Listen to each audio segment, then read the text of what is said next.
Germany's political landscape is becoming increasingly divided, with the gap between the former East and West growing ever wider.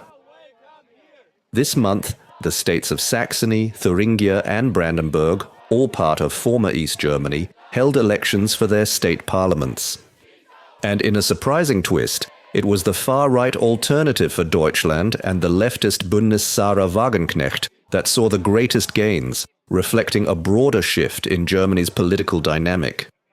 While the traditional powerhouses, the Christian Democratic Union and Social Democratic Party of Germany, still hold significant influence, the rise of the AfD and BSW signals a potential turning point.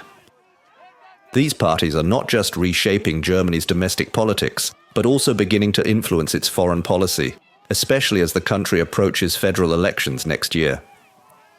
The AfD, founded in 2013 as a Eurosceptic party, transformed into a far-right movement after the refugee crisis of 2015.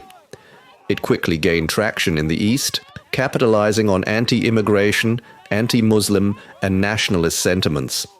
Since then, it has become a major opposition force in both state and federal politics. Meanwhile, BSW, only formed this year, has made an immediate impact. Sahra Wagenknecht, a polarizing figure, left the Die Linke party due to her criticisms of identity politics and support for more traditional views on issues like immigration, climate change, and the war in Ukraine. Her politics, which she describes as a form of left conservatism, are centered around restoring common sense and stability to German politics. Although the traditional parties have ruled out coalition building with the AfD, it's clear that BSW will play a crucial role in the future of German politics.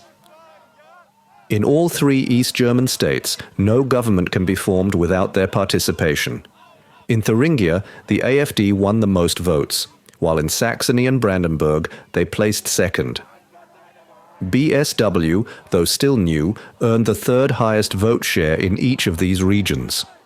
The AfD and BSW share alarming similarities, particularly in their opposition to Germany's role in NATO and their stance on the Ukraine conflict. Both parties have called for an end to the war through negotiations with Russian President Vladimir Putin, and they were the only two parties to boycott Ukrainian President Volodymyr Zelensky's speech to the German parliament earlier this year. On issues like immigration and climate policy, the two parties stand firmly opposed to Germany's current direction. The AfD opposes high immigration and the shift to renewable energy, viewing them as a threat to Germany's identity. While BSW takes a less extreme view, their criticism is similar, focusing on how these policies undermine the welfare state and economic equality. Both parties also advocate for a drastic shift in Germany's relationship with the European Union. The AfD, with its Eurosceptic roots, has pushed for a referendum on Germany's exit from the EU. Wagenknecht's BSW, on the other hand, seeks EU reform, proposing a union of sovereign democracies and opposing any further expansion, particularly the inclusion of countries like Ukraine. Already, the AfD and BSW are influencing national policy. Recently, Germany implemented stricter border controls with several neighboring countries.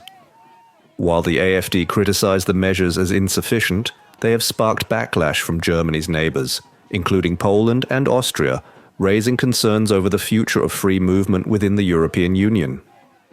With both parties capitalizing on voter concerns over immigration, climate change, the war in Europe, and the cost of living, Germany's political future looks uncertain. As Chancellor Olaf Scholz faces mounting challenges, his ruling coalition must find a way to appeal to a divided electorate, especially with the federal elections just around the corner. The divide between East and West Germany is not just a historical relic, it's alive and well, and it's shaping the future of Germany and Europe.